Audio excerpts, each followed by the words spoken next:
Hello, have a good day everyone. Our topic for today is all about on how to install the Louver intake for the air as a cooling system of the Hi, building. this is your Yuyo Sam. Welcome to my channel. To all subscribers and non-subscribers, you are very much welcome. And if you have any comment, just go to the comment section of my channel. And thank you very much. Come on, let's go. Let's bolt. The building, especially on the warehouse or a bodega. Ito yung pag-install at yung mga tools na kanilang kailangan ay angular grinder, scissors, riveters, hammer, and also measuring tape, level bar. Ang isa pa, pinaka-importante ay yung blade ng Louver. Bali, 5 blade ang kanilang ginagamit. At halika kayo, samahan niyo ako at ating pagmasdan ang kanilang paggawa. Let's get started!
Sa ito pa, balihon po ito mo sa liay, ano? Balihon po ito. Para sila itong ano, tanan, balihon. Kaya nagkulob man to sila day. Nabali.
Imnan.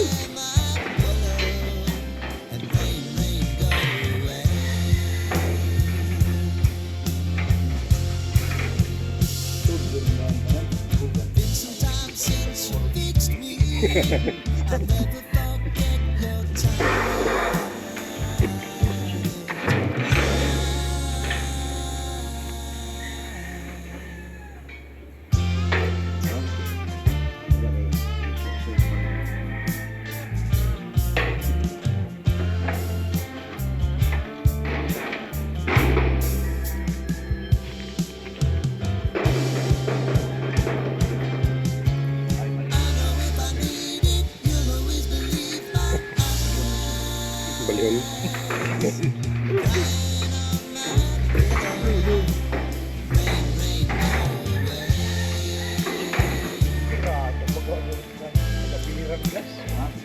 Okay, tawin kami. Kung na kayo di naman ba na? Uwi.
Oh. Sama na.